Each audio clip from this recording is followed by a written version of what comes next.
spelled A-W-E, like, ah, not ah, like that. So here's what he says. One of the primary reasons we are losing the next generation is that the awe of God, the awesomeness of God, we might say. The younger people would say that, right?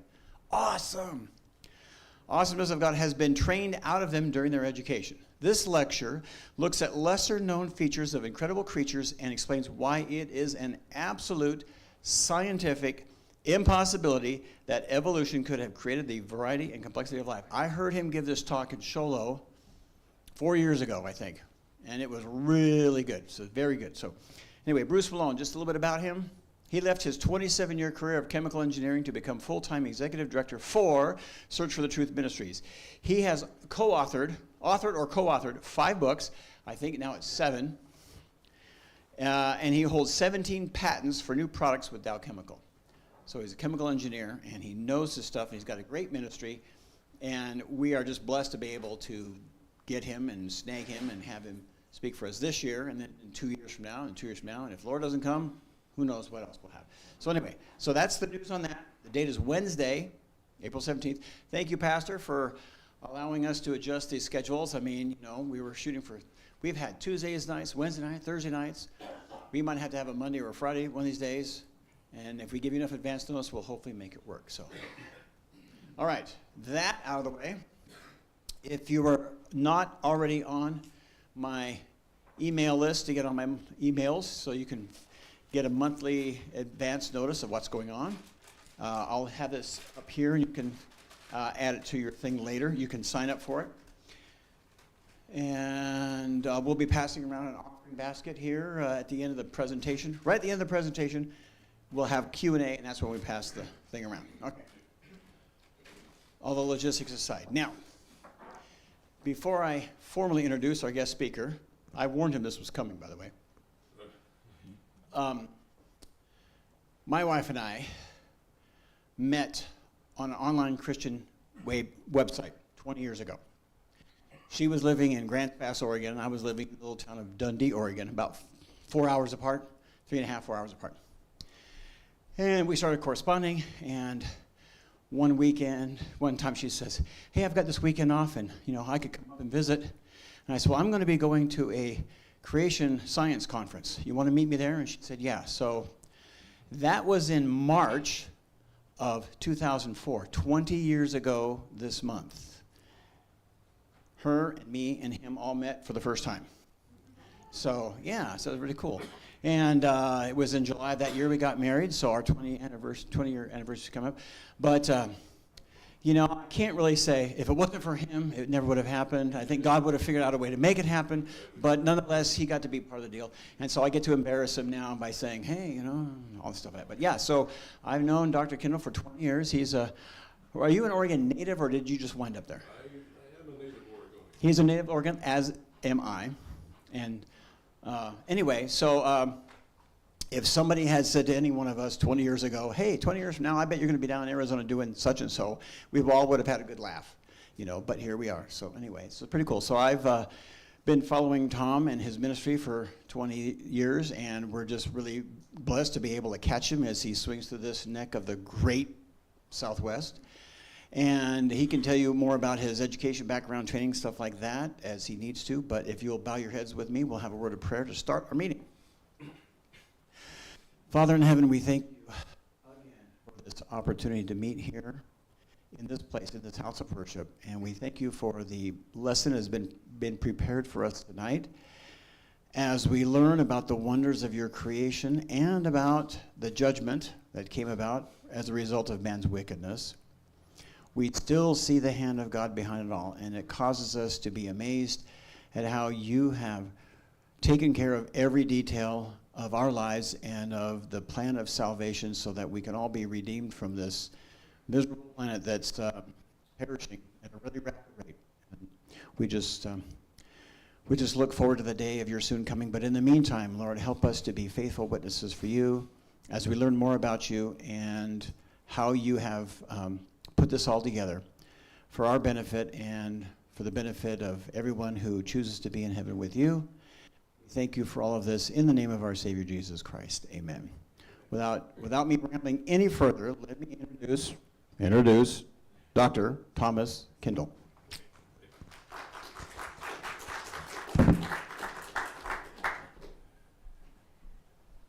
Well, thank you, Michael, for that flamboyant introduction. All the interesting history between us. But I do have my biography on the back of my DVDs, so I won't waste any time going into my background or anything, plus I've taught here a number of times before.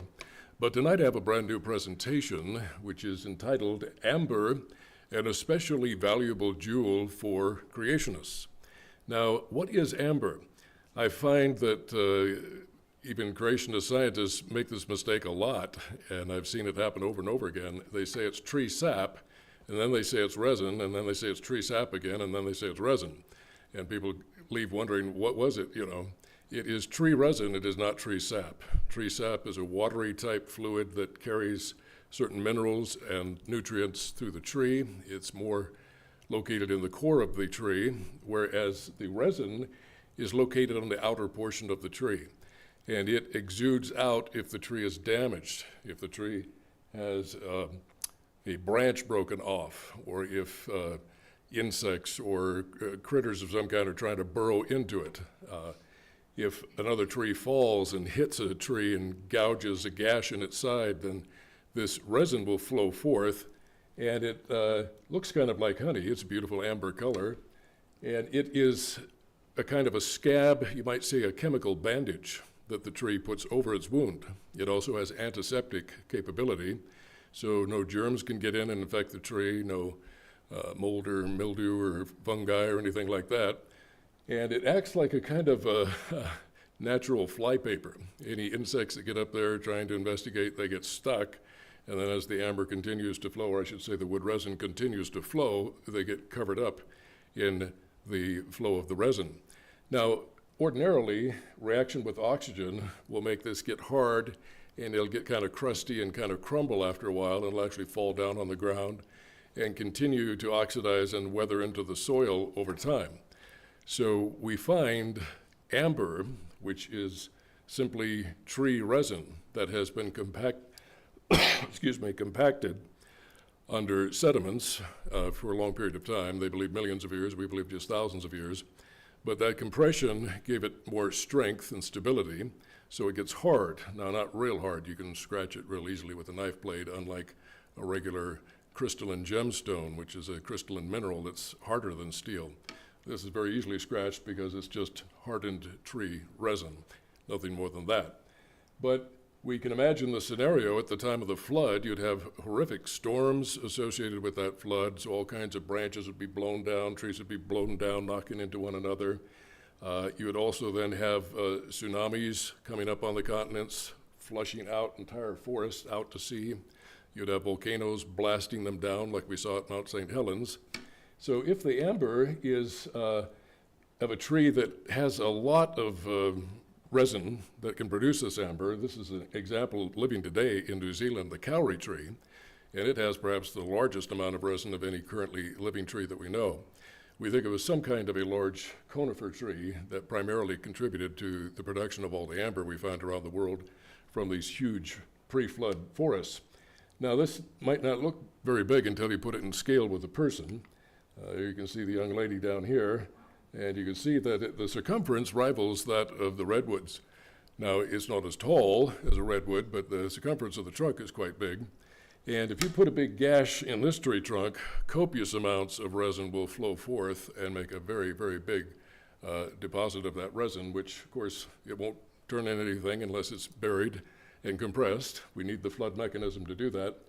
But the largest chunk of amber ever found was found back in the 1700s in part of the Baltic Sea, on the western end of the Baltic Sea in Denmark. And there they had a coastal marsh where either a large storm or perhaps a tsunami threw this huge chunk up into the coastal marsh. Well, the thing they estimate weighed over 2,600 pounds and was the size of a mid-sized car. So it really should have been put in a museum, but of course money talks, and they cut it up into all kinds of little pieces to make amber gems, because that's a way to make a whole lot more money. By the way, I notice there's no water up here. If somebody could get me a large cup of water or something, I'd appreciate that. On its way. Okay. So as we all know, when Mount St. Helens erupted on May 18th, 1980, it had a blast force, they estimate equivalent to a 20 megaton hydrogen bomb. It blasted down, they estimate, about 1 billion board feet of lumber, and they estimate nearly 1 million logs or trees were floating on Spirit Lake soon thereafter. They had a landslide came down and pushed the lake clear up the side of the opposite mountain, and as it came back into the lake bed, it pulled all these million or so tree trunks that had been broken off by that blast. Well, this thing seems to have a little catch there. Okay, so this is kind of a microcosm of what we had expected at the time of the flood. Huge luxuriant forests being stripped off by the storm action, the tsunami action, the volcanoes blasting, and then they'd be banging into one another with wind and wave action. This would cause more damage to the trunk, more resin would exude, and experiments have shown that when the resin is underwater, that it will last a lot longer in its soft and sticky state. Like I said, ordinarily it does dry out on the surface and is no longer sticky. Thank you so much. I'll take some of that right now, as a matter of fact.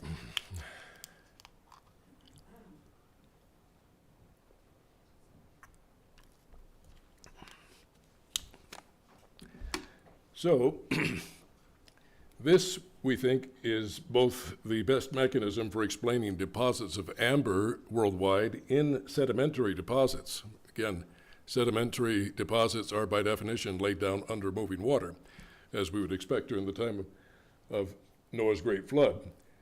So you'd have huge vats of vegetation and tree trunks floating around, becoming waterlogged, the vegetation filtering down, and then currents bringing in sediment would produce this pressure on them.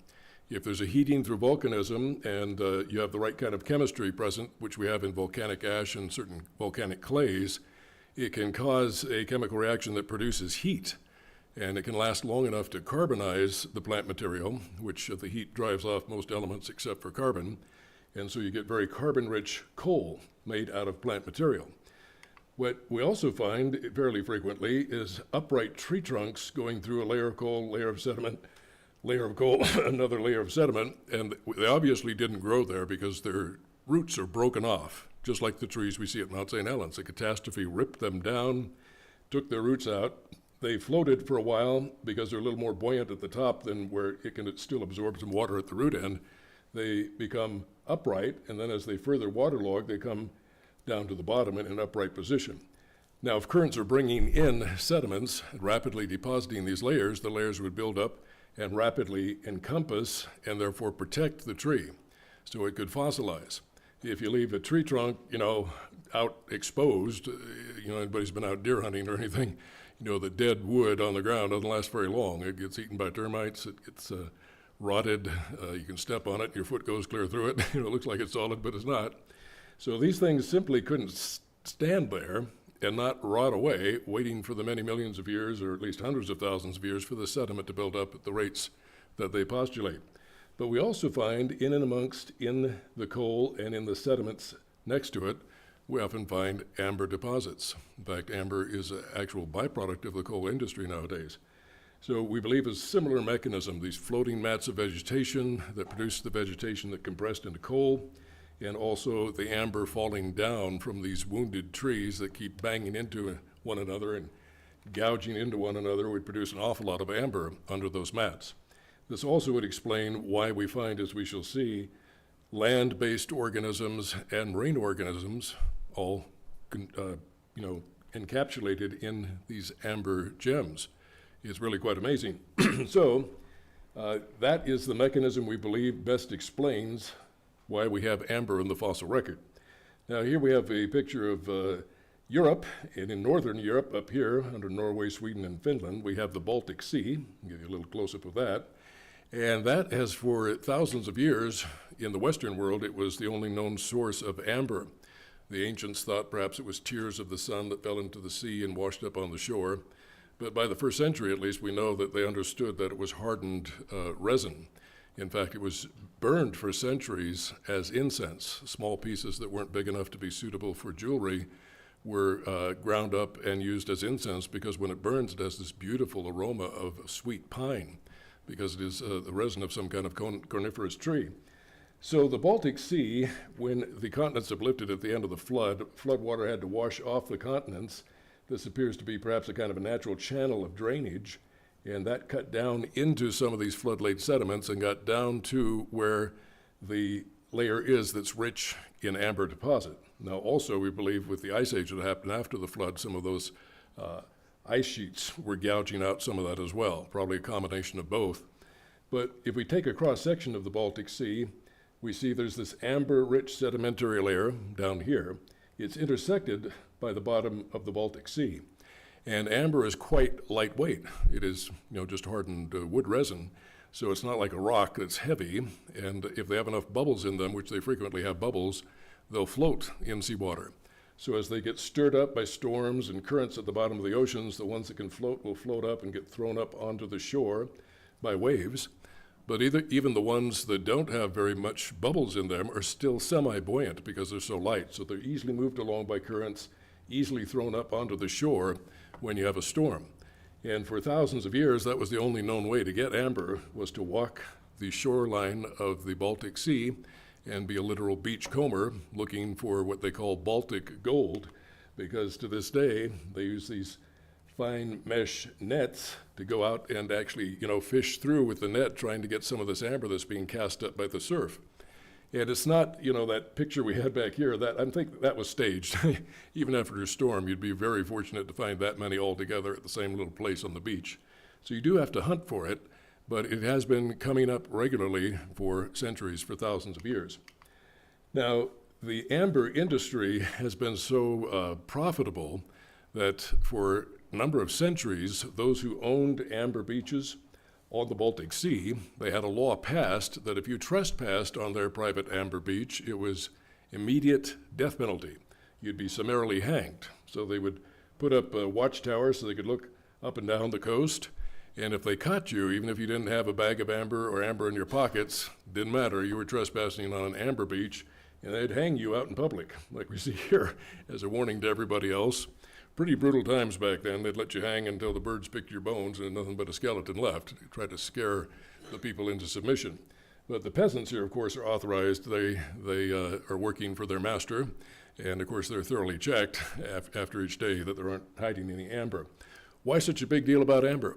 Because although today, because there's quite a bit of it available from being mined all over the world, back in that day, this was the only place known you could get it, was on the coast of the Baltic Sea.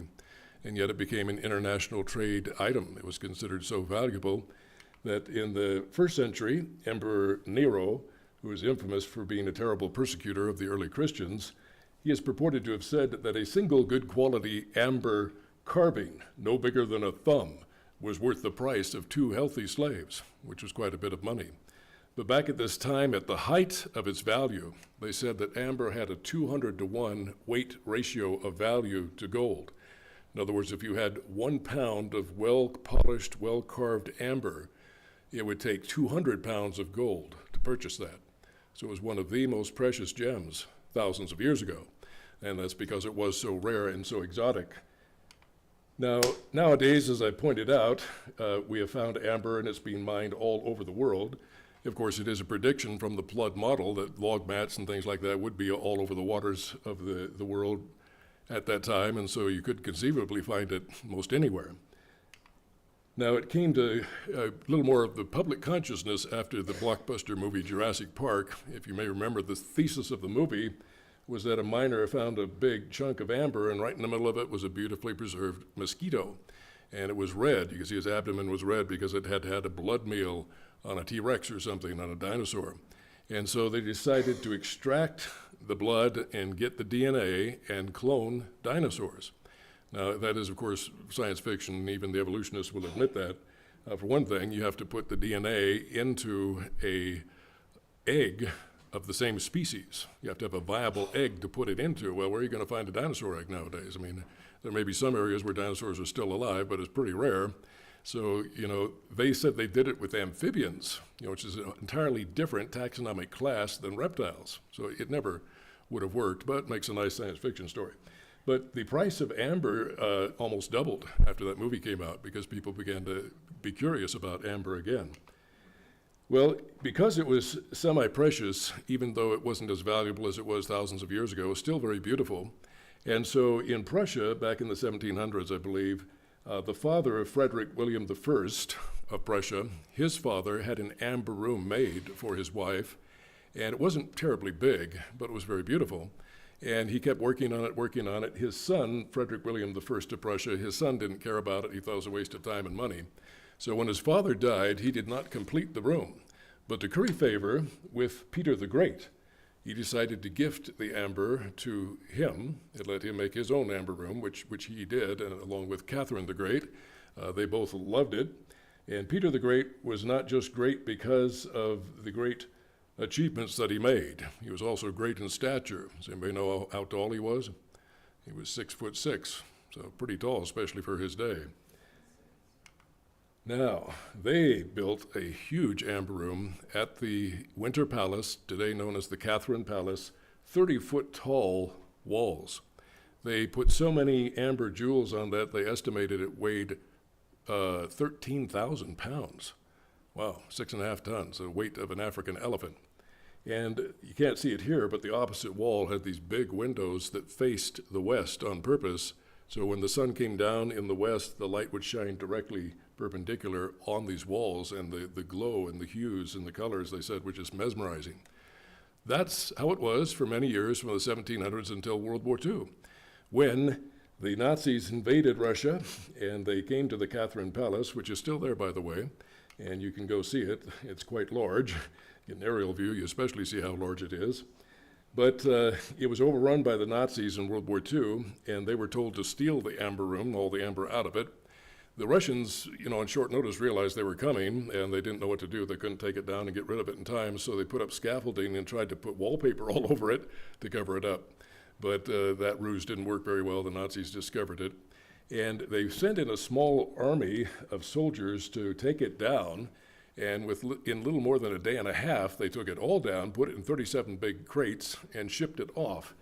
And it made its way to Königsberg, and there it was put in the Königsberg Castle, okay, as a kind of a war trophy.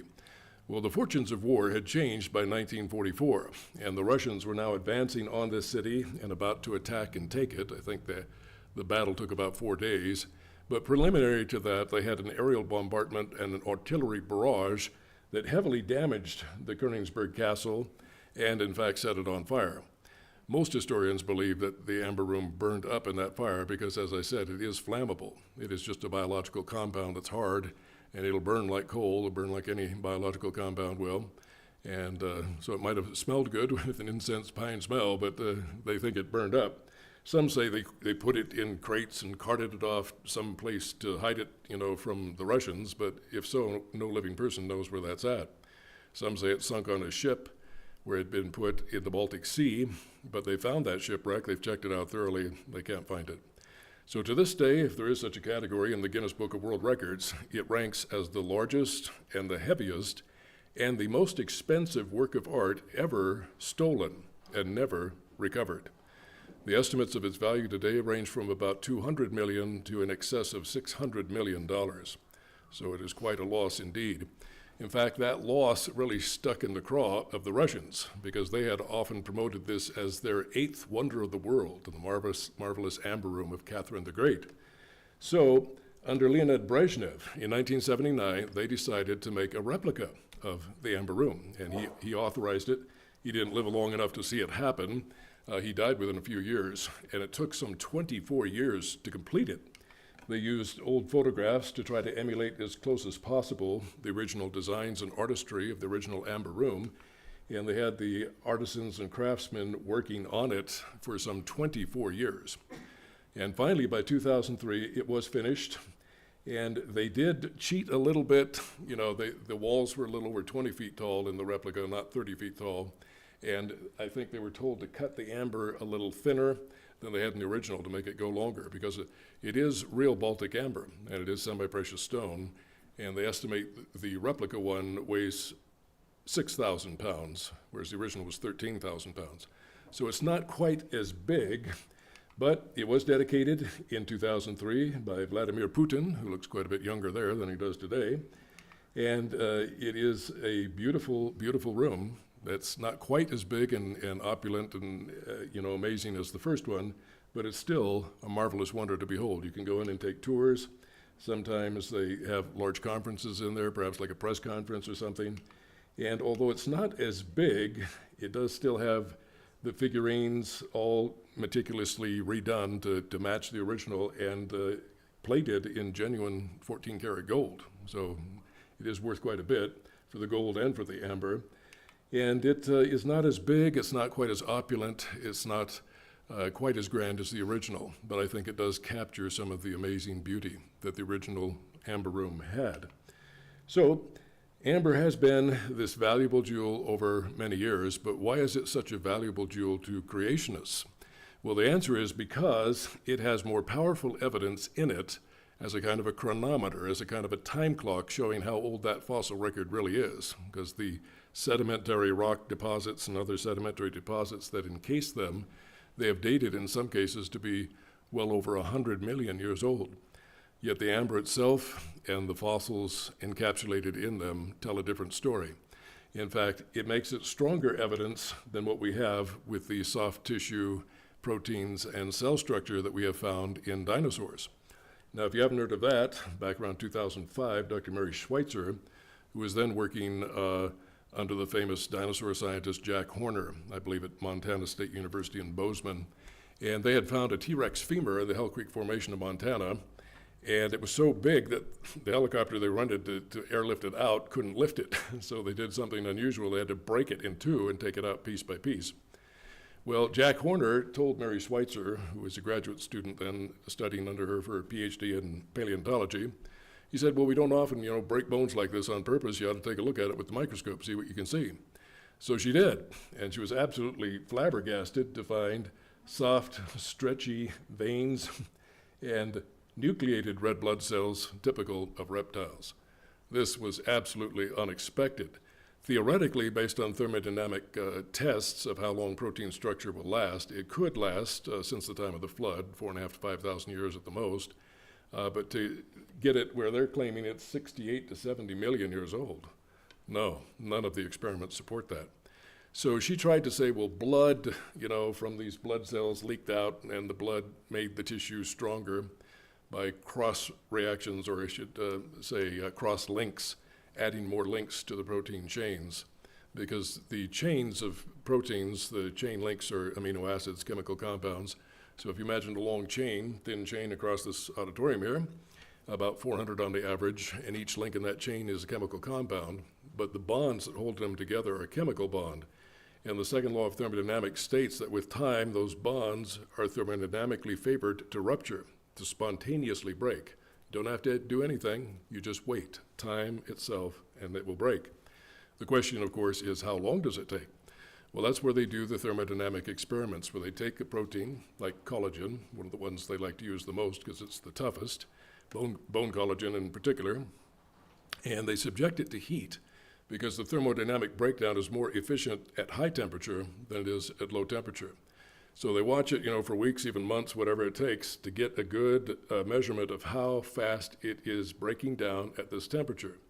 Then they do it again at a lower temperature. Observe over weeks and months how fast is it breaking down at this temperature. They do it enough to get a curve, and from that curve they can use what are known as the Arrhenius equations to calculate, even clear down to sub-freezing Arctic permafrost temperatures, how fast would it break down. Even at that temperature, the experiments show it will only last a few million years. But almost all dinosaurs are found in the temperate zone and were never subject to Arctic permafrost. Not that that would help that much because they're supposed to be a minimum of 65 million years old up to 230 million years old. And if this disappears even in Arctic permafrost in a few million years, that's a problem. But it's more of a problem when you find it in just regular rock deposits, where the average temperature under those rocks might be something like 10 degrees Celsius, which is about 50 degrees Fahrenheit. At that, you would have almost all of these, well, in fact, even the toughest known protein, bone collagen, would disintegrate 99% within a maximum of 700,000 years. That's what the evolutionists have published. We can show it's even worse than that with more modern instrumentation that can measure more accurately how fast the breakdown takes place. But anyway, that was a big problem they've never given a good answer to. Her blood argument doesn't work because we found soft tissues and proteins in creatures that have no iron from the environment and no iron from blood. So if this is going to explain it, it has to explain it across the board, and it doesn't.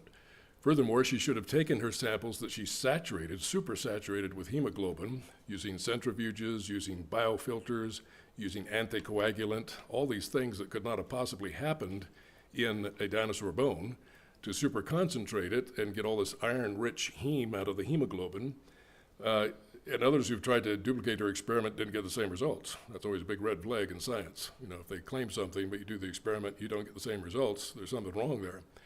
But what she should have done was taken it after treating it with the iron from the blood and put it to the normal thermodynamic tests and see if it's going to last that much longer.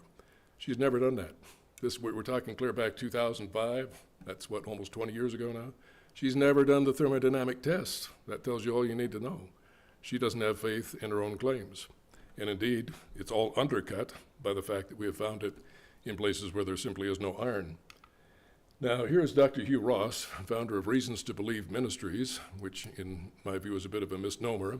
He does indeed believe the New Testament, but he does not believe Genesis as written and as the historic church understood and interpreted it for about 18 centuries, from the founding of the New Testament church up until just a little over 200 years ago now. But he is an old earth creationist. He believed that God created single cells, then millions of years later he created marine invertebrates, then millions of years later he created fish, and then amphibians, reptiles, mammals, apes. He even believed God created hominids, creatures that looked like us, could control fire, used jewelry, made musical instruments like flutes, did beautiful artistic paintings on cave walls, all these attributes of true humans. But he claims, although they looked like us, they had no soul and therefore had no salvation. I guess God had to experiment with them or something before he made Adam and Eve. So he let them go extinct and he made Adam and Eve. And he has the audacity to say that's the most straightforward interpretation of Genesis. I'd like to know why nobody ever came up with that interpretation until he came along. You know, none of the early church fathers or the Orthodox Jews ever came up with an interpretation like that. Anyway, this bothered him because that means his view of the fossil record, even though he believes in God and believes in Christ as a Savior, his view is wrong. Instead of saying, oh, well, I guess I'm wrong, but you know, it's a good thing because this powerfully destroys one of the major arguments used by Satan in the last days to deceive men away from the truth of the Bible and the gospel of Jesus Christ. By destroying evolution, we destroy the only excuse, the only show in town to get rid of God. And if you don't have that excuse, they're going to have to deal with, hey, I'm created, I'm accountable, and I need salvation because I'm a sinner. And you don't have to look long to see that is true. Man is a fallen, sinful creature. And the only way to get out of that is to say we evolved from apes and there is no sin. That gets out of the problem, doesn't it? But if there is a God, and if their interpretation of geology and the fossil record is completely wrong, then they're going to have to deal with the fact that the Bible has always given us a more accurate interpretation of history and of the facts than the theory of evolution ever has. So he had this to say. He said, if a sample is isolated from any exposure to bacteria and oxygen, he names two things that can break it down relatively quickly. By relatively quickly, we mean within tens of thousands to hundreds of thousands of years, certainly not millions. He says, then the soft tissue evidence easily can be preserved for over 100 million years. Well, that's fine, but science isn't based on your opinion. It's based on experiments. Why don't you try to prove that in the experimental lab? Because a lot of experiments have already been done and published that say that's wrong. Even if you don't have bacteria eating it, even if you don't have oxygen oxidizing it, corroding it, it will still break down independently by thermodynamic decay, which is inexorable, it cannot be stopped, and it's independent of these other features. Now, one of his staff scientists there, Dr. Fazil Rana, he's a PhD in biochemistry, and he, of course, being a biochemist, a little more knowledgeable in this subject. Hugh Ross is an astronomer, PhD in astronomy, but he's a PhD in biochemistry. Now, my hat's off to him because he actually got saved out of the Islam religion, which is not easy to do. And he is now an evangelical Christian, and I praise God for that. But he, like Hugh Ross, believes God used billions of years to make everything. And so this bothered him. Why we can't have dinosaur red blood cells and all that? We got to explain this away. So he wrote a book called Dinosaur Blood and the Age of the Earth. And in there he said this, Collagen, the one protein they like to talk about the most because it is the structurally strongest one and the one about 300% more resistant to traditional thermodynamic decay than other proteins. But he says collagen, or at least fragments of it, could survive 68 million years in an environment devoid of water, oxygen, and microbes, given its structure. So he lists 3 instead of 2, okay? Get rid of microbes that won't eat it up quickly. Get rid of oxygen that would oxidize it, corrode it into dust, and get rid of water. Why water? Water is called the universal what? Solvent, because it breaks down more chemicals than any other known solvent. And it most certainly breaks down biochemicals. So if water and oxygen is involved, it will disappear within just tens of thousands of years, not even hundreds of thousands. But they say if you get rid of these big 3, well then it's protected and it can last for virtual eternity. Not so fast, my friends. How many possible things exist that can break this down relatively fast? They named 3. Anybody know the other 2? Now, if you don't know, it's not by accident that you don't know. You don't know because they don't want you to know. You don't know because they don't like to talk about it. There are 2 other things that break it down rapidly. One I've already mentioned, thermodynamic decay, which the experiments show does it within just hundreds of thousands of years, not even 1 million years. Likewise, we have ground ambient background radiation. So these sediments that were eroded during the flood eroded a lot of igneous rock, lava rock, fire-formed rock, that have in them deposits of uranium and thorium and other radioactive byproducts in the decay chain. These give off ambient, low-level radiation, both alpha, beta, and even some gamma radiation.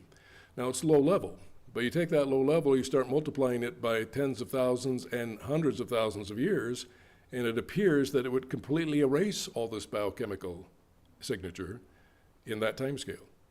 They don't like to talk about it. They've known about it. In some of the older references, Scientific American Magazine, all that, they talk about it.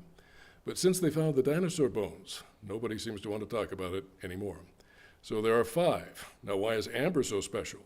Because although dinosaurs, because their bones in the flood, at least the surface of the bones, were mineralized and became hard and petrified, whereas the interior was not mineralized. In other words, it's still soft, stretchy tissue. You can get at it, and it's sealed off. So it's sealed off from microbes. It's sealed off that way from water and from oxygen. But doesn't seal off the second law, it doesn't seal off ground radiation. But the point is, you have 2 that will break it down rapidly with the dinosaur soft tissue, but you have 4 out of the 5 when it comes to amber. And we shall see why there's 4 instead of just 2, like we have with dinosaurs.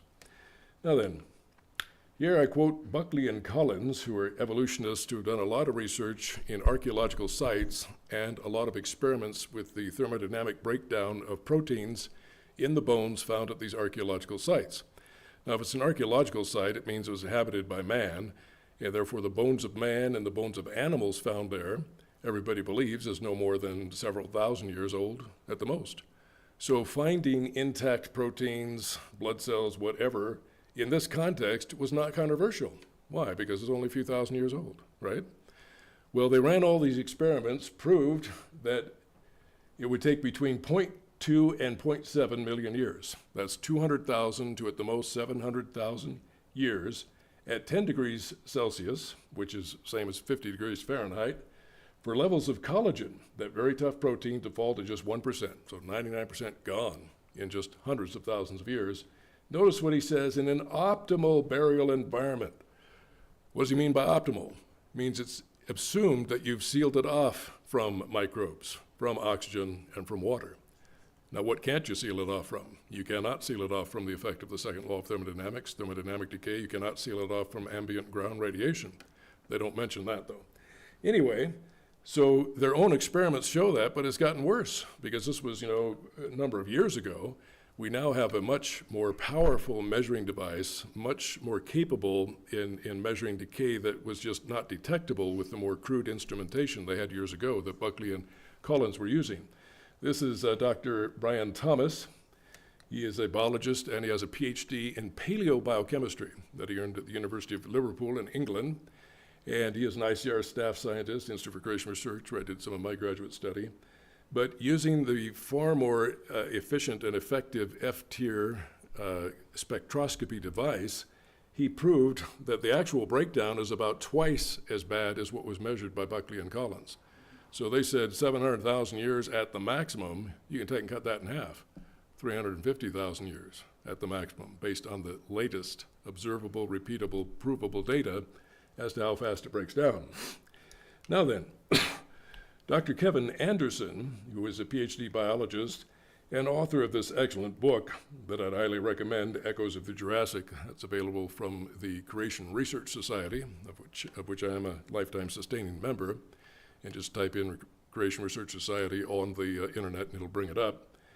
But he said, in reference to the soft tissues and proteins in dinosaurs, he said, plus many documented examples of preserved tissue and proteins come from fossils in virtually bloodless settings. The preservation of dinosaur and reptile skin, preservation of a chitin protein complex in a beardworm and a sponge, and preservation of protein derivatives in a consortium of algae were certainly not a result of bloodbaths, as Mary Schweitzer said, that soaked the biomaterial in hemoglobin. In other words, we have plenty of examples where there's no iron, so her argument is moot. It says many of these dinosaur proteins, for example, hemoglobin, myosin, actin, and tropomyosin, are not nearly as structurally resistant to degradation, meaning thermodynamic degradation, as collagen. In fact, there is no experimental evidence that all these other proteins could survive for more than a fraction of the time that collagen could survive, but they never seem to want to talk about that. They break down on an average about 3 times faster than collagen, and if collagen breaks down at the most 350,000 years, we're looking at several tens of thousands to maybe a little over 100,000 for these other proteins, and that's it. Again, Dr. Anderson says in the book Dinosaur Blood and the Age of the Earth, again by Dr. Fazal Rana of Reasons for Faith, Reasons to Believe Ministries. My ministry is called Reasons for Faith. I made it close to his so people who look it up on the internet might get me instead. But anyway, that's a little trivia there. Remember, he's the one who said, well, if you don't have oxygen, water, and microbes, it can last so long. He mentions the ravaging effects of ground radiation in his book, but where does he mention it? Not in the main text that most people read. He puts it in the fine print on a footnote. Isn't that interesting? So you can't say, well, he didn't mention it, but he didn't mention it right out in the open. Why didn't he mention it along with those 3 he talked about, right there where people are watching and listening? Well, I think he's not being, given full disclosure of all the implications involved here. So he said, he mentions the ravaging effects of ground radiation and even cites my challenge that no preservation model can counter the effects of radiation exposure over the course of millions of years. Yet he fails to offer any answer to this problem. You think Hugh Ross or Fazal Rana or any of the evolutionists, paleontologists, if there was a clear answer to these problems, would say, well, here's the answer. Instead, they don't even mention it. They always mention the big 3. Oh, we get rid of these 3, it can last forever. Don't even mention the other 2. You think if they had a good answer, they would mention it? Of course they would. That's, all you need to know is whether or not they can answer it. Now, Kevin Anderson continues, other studies also challenge the iron model. Paleontologist Derek Briggs cites results of a study where the addition of iron did not slow the decay of shrimp. Analysis of the Thescelosaurus vertebrae. Now, this was a vertebrae of a Thescelosaurus dinosaur that they found in the Hell Creek Formation in Montana, dated at 68 to 70 million years old by the evolutionists. And they found iron present in some of the surrounding fossil, but virtually no iron was detected within the preserved tissue. Again, completely undercutting Mary Schweitzer's argument. Neither does this model nor any preservation model protect the tissue and proteins from the ravages of ground radiation, that big old bugaboo they don't want to talk about. Now then, amber. Amber has not just insects. The main thing you find in it is insects as far as flora, which means plants. That's the fossil that's found most often. Out of every number of pieces of amber, there's about a 1 in 16 probability that you'll find a plant fossil out of every 16 pieces of amber that's mined. When it comes to animals, fauna instead of flora, like insects or other animals, birds, lizards, frogs, all kind of things they have found trapped in amber, that's more like 1 in 500 ratio that you would find it. But we do find them, and we find them beautifully preserved. Here we have the head of a small bird preserved in amber. Notice sometimes it's just pieces. Again, evidence of this violent bashing going on the surface of the floodwaters. All kinds of dead animals would be there, ripped up, torn up, compressed, and battered into the amber while it was still soft in the water. Pockets of water and bubbles would be bashed into the amber too, which we frequently find. And here we have a number of lizards. This lizard, again, looks like he got bashed and battered pretty good before he got preserved. But we find even better ones, such as this. It's broken in two, and its front right foot is missing, but the rest of it, even its eye, is just incredibly beautifully preserved. And this is supposed to be 42 million years old. What happened to the thermodynamic decay in less than 1 million years? Well, it doesn't seem to apply in this case because it's not that old. It can only be as old as the flood, 4,500 to 5,000 years. And in some cases, we actually find an entire lizard preserved in amber. This is very rare, and this would be worth tens of thousands of dollars if you found something like this. Now, here we have the shell of an ammonite in this one very crowded piece of amber. They've looked at all the individual pieces of critters in here, and they estimate there's some 40 different species, both land and marine, in this one piece of amber, including ammonite. This is an ammonite shell. Now, an ammonite is a mollusk. It's kind of in the same taxonomic category as squid and octopi and cuttlefish and chambered nautilus. Looks kind of like a chambered nautilus, but much bigger shell and had much longer tentacles. As far as we know, they're extinct. But in ammonite, as well as mites, spiders, millipedes, beetles, cockroaches, flies, wasps, sea slaters, and marine gastropods, which marine snails, not land snails. So a mixture of marine and land environment. Here we have an artist's conception of what the extinct ammonite looked like. Now, what about all the many marine organisms found in amber? Well, that's very consistent with our view on how amber was formed as a result of the flood. We have barnacles entombed in amber. Here a marine isopod entombed in amber. Here we have a crab entombed in amber. Of course, bottom-dwelling sea creatures, if this amber is falling down off this log mat of these trees, it would impact, while still soft, creatures on the bottom and entomb them. So it's very easy for us to explain how something like this could happen. Here we have a marine snail, a trilobite. A trilobite is supposed to be dating rocks to be nearly 500 million years old, according to them. And it's a bottom-dwelling crab-like creature, somewhat similar to a horseshoe crab, but not quite the same. It has 3 distinct lobes in its body, hence the name tri, meaning 3, trilobite. As far as we know, they're extinct. But how does a bottom-dwelling sea creature get entombed in amber? Well, the flood scenario would explain it quite well. And red marine algae captured in there as well. There are also microscopic little single-celled plants that live in the oceans. They produce photosynthesis, and there's quadrillions of them in the ocean. They say if you took a quart jar and skimmed off the surface of the ocean, you would have on the average nearly 1 million of these little creatures. These tiny single-celled phytoplankton, as they're called, they use photosynthesis as single-celled plants to get their energy from the sun.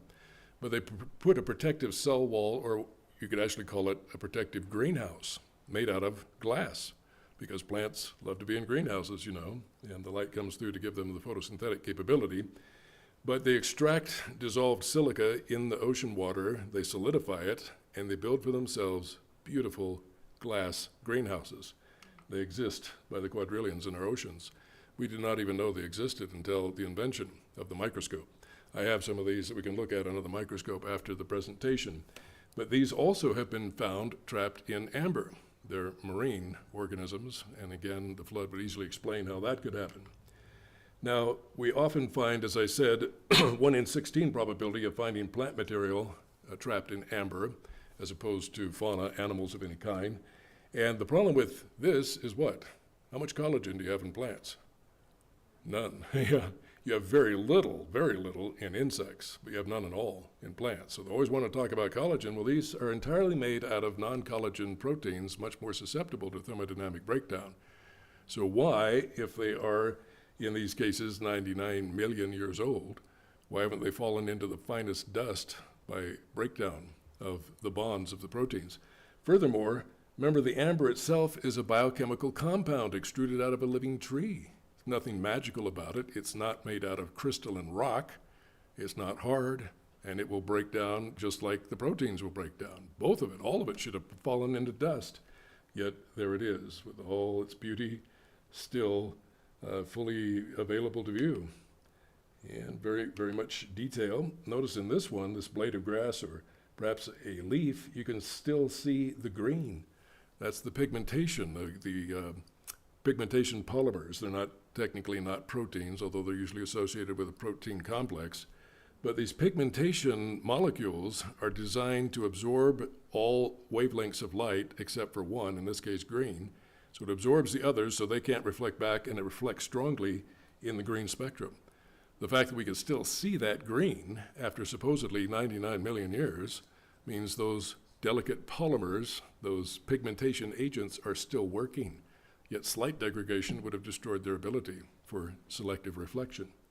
We also see all these bubbles, which are both above and in contact with the plant. And of course, bubbles contain oxygen. Now, they've studied bubbles in amber many times for many years, hundreds of times. And in extracting them and seeing how much oxygen content they have, they found that on the average, they have about 31% oxygen. What's the ratio of oxygen in our atmosphere today? 21%. Yeah, so about 9 or 10% more oxygen back then, making the oxidation problem even worse. They also found out that, and the evolutionists thoroughly admit this, that it had 4 to 5 times as much carbon dioxide in the atmosphere back then. They believe it was back in the age of the dinosaurs, when everybody admits there was luxuriant plant life and life was thriving on the planet, no doomsday, too much carbon dioxide. You know, God must have thought carbon dioxide was good, because that's what was in the atmosphere before the flood. Now, a lot of the oxygen and the carbon dioxide got diminished because of being locked up in the formation of sedimentary rocks and also the burial of biomaterial. So we have less today, and the earth is also less productive. We have less plants producing oxygen today. So that would explain why we have so much less compared to what they had back then. But a higher percentage of oxygen means even more corrosive ability for that oxygen in these bubbles. Here we have a flower bloom, or perhaps more accurately called a flower bud. Nice big bubble right up against it, fully exposing it to this higher level of oxygen. That should have fallen into dust by oxidation within just tens of thousands of years. And here it is supposed to be Baltic amber, which is supposed to be usually around 40 to 45 million years old. So, does anybody know a process of rapid oxidation? What we call very rapid oxidation? Fire, exactly. With enough heat, oxidation becomes very efficient, and with enough heat, it becomes self-sustaining if there's fuel. So imagine fire burning this thing in very slow motion, but it would burn slowly and reduce it to dust and ashes on a time scale of just tens of thousands of years. That's what oxygen does. Now here we have insects preserved in amber that are still glowing with color, beautiful, rich, deep, metallic, shiny color after supposedly being in that amber for 99 million years. Now what's the problem? Well, this is not produced by pigmentation polymers or pigmentation molecules. It's produced by actual micro-reflective structures.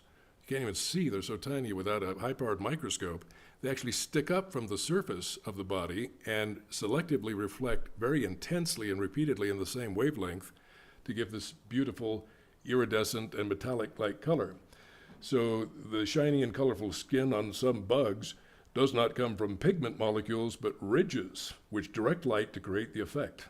So this beautiful metallic shiny color isn't from pigment, it's by these tiny microscopic little ridges that reflect. And they're so tiny and delicate, the first thing you'd expect to decay by thermodynamic breakdown is those little things. And even a slight corruption, they no longer give this beautiful reflective effect. Things that are supposed to be 99 million years old, of course, nothing should be there. Even the amber should have fallen into dust. Now here, you can look this up on the internet, the oldest mosquito fossil discovered in amber. They claim this is 130 million years old. Yet it's so beautifully, delicately preserved. I mean, you look at the delicate hairs on its antennae and the ommatidia, the little lenses on its compound eyes. I mean, it looks like somebody poured it into a block of plastic yesterday.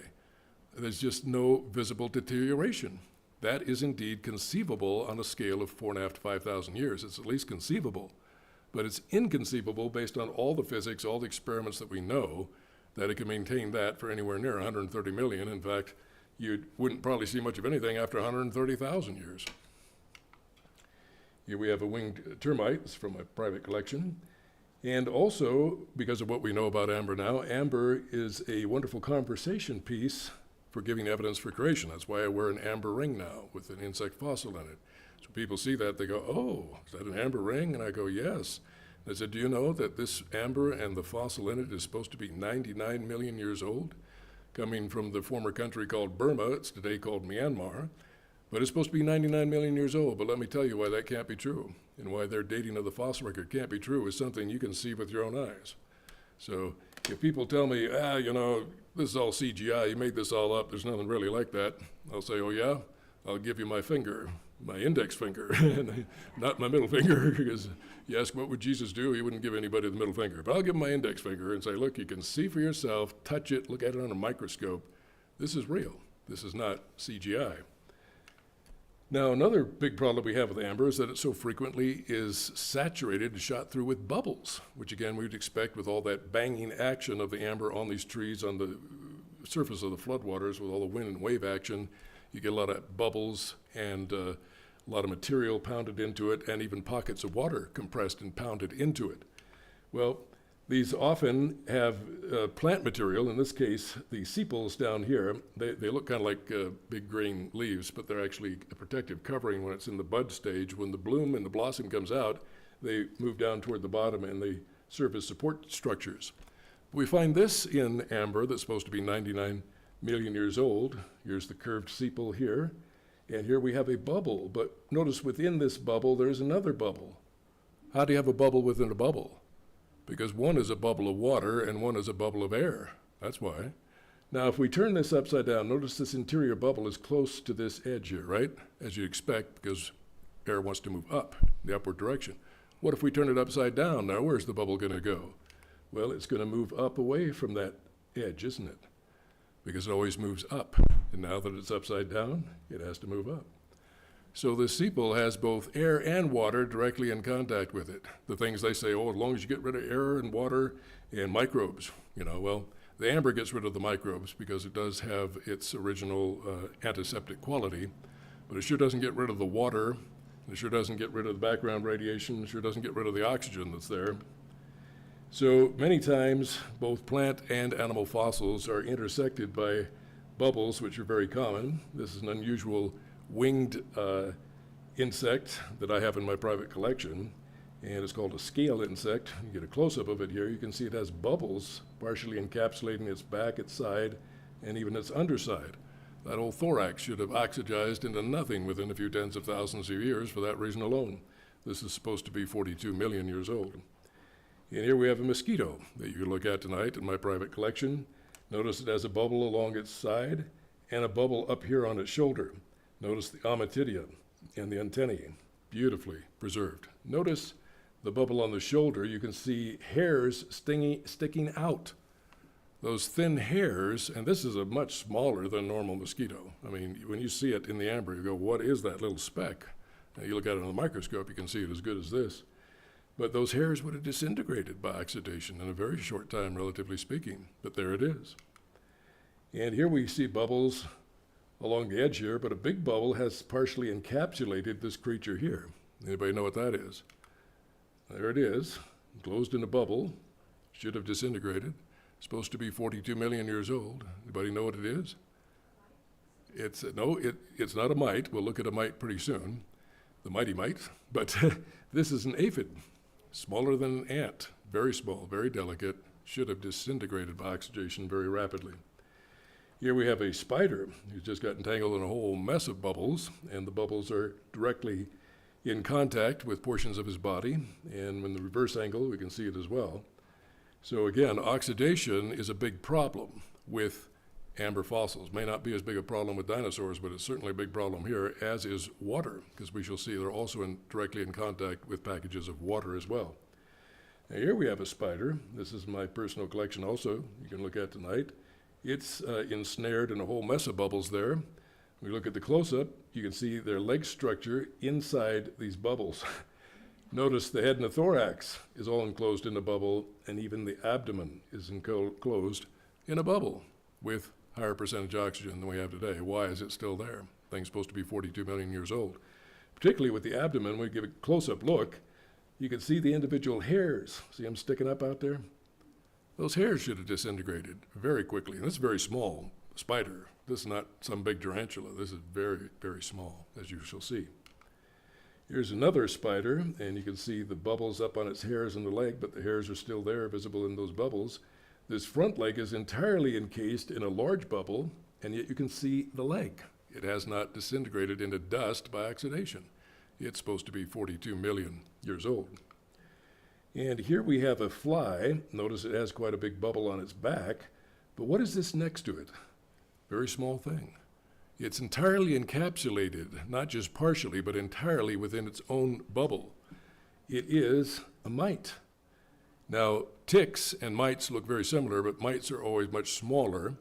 And this is so small, when you see it under the microscope, you'll say, I can't even see it with my regular eye. It looks like a speck of dust. Then you put it under the microscope and, oh, wow, there it is. Well, you notice, although ticks have very little hair, mites tend to have quite a bit of hair. And you can see clearly on the end of its abdomen there, hairs sticking out. And on the microscope especially, it's not as clear in this picture, but on the microscope you can see all kinds of hairs sticking out of its legs. And this thing is so tiny to begin with, those hairs have to be super tiny and super thin because of that, and yet they're still there. This is supposed to be 42 million years old. So as I said, it's not just bubbles of air, but bubbles of water called anhydrous. And so here we have superb water bubbles, anhydrous with moving air and Dominican fossil amber. And of course, when you move these, the bubble will change position, just like you have in a carpenter's level. You know, as you move the level back and forth to try to find true level, that bubble moves back and forth until you get it right in the center. Well, we have the same effect in these water pocket inclusions. Many times, you know, the bubble is always round because the water, you know, isn't tough like amber to hold it into place. But many times you'll find that the packets of water are like squished up. Because again, if they're banging against each other on the surface of the ocean, while it's still soft, it will mold them and squish them. And the bubbles remain, of course, because of being in water, they remain round. But the packets of water often look squished. But you notice in this orientation, the bubbles are at the top. What if we turn it on its side? Well, then the bubbles move to the side because that's now the top. Clearly, water, and there's plenty of this evidence. Here we have rare, unique moving water bubbles in an ant from Dominican amber. In other words, this bubble here in its abdomen, when you move it back and forth like a carpenter's level, it moves back and forth. Now, in this advertisement, they didn't actually show two different pictures, but I found another one where it did. Moving water bubble in ant, anhydro amber, high quality, ultra rare. Well, there we have the ant. Now, it's a little hard to see, but you see the bubble right there? Okay. That's because his head is slightly down, so the bubble moves up in that direction. What if we tilt the head slightly up? Where should the bubble move? It should move over here if we raise the head up, right? Because then that's upward.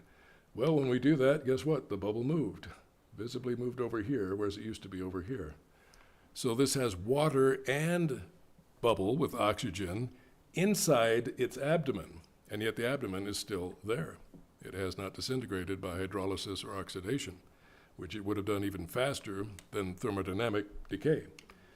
So 40 million year old DNA, I mean, it gets even worse. We find things that still are revivable, like bacteria that kind of fold up and produce a kind of a hibernation state, a kind of state of almost suspended animation where their metabolism slows down to practically nothing. And they do this when the environmental conditions get extreme and they want to ride the storm, wait until the environment gets better. And so they'll enclose themselves and go into this kind of hibernative state. But Kino, a microbiologist at California State Polytechnic University, who is an evolutionist, by the way, dissected a Dominican stingless bee trapped in 25 to 40 million year old amber, found bacterial spores, a dormant state of bacteria, has grown them, analyzed some of their DNA, and found it closely matches the same bacteria found in modern Dominican bees. Well, of course it would, because they're not millions of years ago. Their DNA should be very close because they're only thousands of years ago that their ancestors were buried in that amber in the flood. But how in the world can you still have viable organisms? Unless it's a very short time scale, just thousands of years at the very most. Now we know, for example, in the ancient tombs of the Egyptians, they put wheat in there, wheat kernels, because they figured in the afterlife they'd need some wheat. And they bring that out, spread it out, give it the right water and nutrition, and a significant proportion of it germinates after being in those tombs for over 4,000 years. So it's amazing what God does. He can make things that last a long time, but they don't last as long as they say they can last. Now, here we have 45-million-year-old brewer's yeast that still works.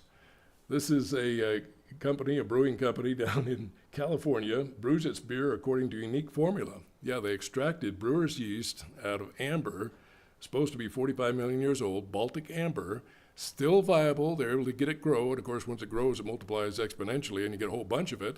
And now they use that 45-million-year-old yeast makes our beer, so you can have, ancient beer the way it was back 45 million years ago. That's their marketing ploy. They never stop to think, based on known physics, how could that be viable on that time scale? There shouldn't be nothing there. The amber, everything should be nothing but fine dust. So notice in Scientific American magazine back in the 1990s, this is 93, this was a good 10 years before Mary Schweitzer published her famous dinosaur soft tissue pictures. They admitted, yeah, this is a big problem. Back then, they don't like to talk about it now. Certain physical limits seem inescapable. In approximately 50,000 years, water alone strips the bases from the DNA by the process known as hydrolysis. Oxygen also contributes to the destruction of DNA. Even in ideal conditions, in the absence of water and oxygen and at low temperature, background radiation, that old bugaboo, must finally erase all genetic information on a scale of tens of thousands of years, and if it's protein, it'll last a bit longer, perhaps in the low 100,000s to the mid 100,000 years, but that's all. Now, if you walked into a room and you see a still hot steaming cup of coffee, and you see a cigarette in the ashtray that's still burning, and then a security group comes in and says, "What are you doing in here?" And you say, "Well, I guess got in this room by accident. I didn't mean to do anything." And they said, "Well, pay no attention to this. We know for a fact, and we all agree, that nobody has been in this building for over a year." And you say, "Now, wait a minute. How do you explain this, And they say, "No, you have to understand that we're the experts, okay? We're the experts, and we're saying that under unusual circumstances, a cup of coffee can remain hot for over a year, and a cigarette can burn for over a year without burning out in a cigarette tray, because we're the experts, and the media listens to us, and they say whatever we say. They're not going to listen to you, so don't even bother to tell anything to anybody about this, what you saw, because we're going to deny it, and they're not going to listen to you. They're going to listen to us." Now, when somebody asks you to deny obvious evidence, you have to ask the question, what is the motivation? Well, in the case of this story, this is security personnel who were offered a major contract, security contract, and a big bonus if they could prove that they could keep this building secure from any trespassers for over a year. And they took good precautions. They put out security cameras. They put out a bunch of armed guards. They forgot, however, to use ground penetrating radar to make sure there were no tunnels that led to a secret passage that opened up behind a bookcase so that somebody could get in without them being seen. And here you have clear evidence that indeed somebody did, but rather admit that they're wrong, admit they're going to lose their big bonus and lose their contract. They just say, "Look, we just have to keep our story straight. The media has been told to listen to what us experts say and to not pay any attention to gadflies that disagree. So as long as we all stick together and have the same story, we'll be fine." And that's exactly the strategy the evolutionists have adopted regarding the dinosaur soft tissue and the amber fossils. They say, well, it's an unexpected but welcome discovery. And all it really means is that these things can last a lot longer than what we ever thought they could. That's all it means. But it's about as ridiculous as saying that this could last for more than a year. It's a similar type situation. This is, in fact, a chronometer. This is a time capsule telling you this cannot be very old. And when people try to make you deny plain reality, you know there's a motivation behind it. And the motivation is they don't want to lose the goose that laid the golden egg. the theory that gives them the excuse to ignore God and live any way they want without fear of judgment. And that's the theory of evolution. Now then, I close with this poem by the first century poet, Roman poet, Marcus Martial. He said, "A drop of amber from the weeping plant fell unexpected and embalmed an ant. The little insect we so much condemn is from a worthless ant become a gem." And indeed, if you have an ant or some other insect in a piece of amber, it's worth many times more than if it's just plain amber with no insect. But it's especially valuable to us because both the amber itself is a biochemical fossil and the flora and fauna, the plants and animals trapped in them, also should not be there. These are time capsules. These have a limited expiration date, and it's well below what the evolutionists say. They might as well say a cup of coffee lasts hot, for a year. It's just as ludicrous. But most people don't realize that because we just listen to what the experts say, right? We don't use our common sense. Well, we'll take one last look at the beautiful amber room because there's some lessons to be learned here. Amber, this beautiful jewel that has been valued and cherished for thousands of years, that was used to make the original amber room and this beautiful replica, this beautiful gem would not even exist were it not for the judgment of God. Because when amber is produced and it falls to the ground, it rapidly disintegrates under weatherization. It never becomes a fossil, never gets hard, becomes a gem quality piece that you could put in jewelry. So even out of judgment, God often brings redemption. He brings something good out of it. Kind of like what Joseph said to his brothers, you meant it for evil, but God meant it for good. And we see that, even with the Roman Empire wanting to get up there to the Baltic region. Caesar fought the Gallic Wars. Ancient Gaul comprised what today we would call France, Belgium, the Netherlands, and parts of Western Germany. And one of the main reasons they wanted to get up there was not just to conquer people and get more land for the empire and have them pay tribute. They wanted to get access to the Baltic region. They wanted to control that super precious gem because that was worth lots of money back then. But in their lust to get money and power, they brought Roman law, Roman architecture, Roman machinery, aqueducts, all kinds of sewers and things that these people in that part of Europe had no idea about. They brought the philosophical Greek ideals of democracy, and eventually they brought the gospel of Jesus Christ. So God does turn things together for good. Even the wrath of men can be made to praise him, because although they meant it for evil, God used it for good. But the amber room speaks of great beauty that we will someday inherit, much more beautiful than the amber room. We will have the celestial city, the city of God that descends out of heaven, comes down to the renewed earth. An earth and a new heaven and new earth where there's no more sorrow, no more sickness, no more pain, no more tears, no more curse, no more death, for the former things are passed away. And the scripture says, "Behold, the tabernacle of God is with man, and he will dwell with man and be their God, and we shall be his people."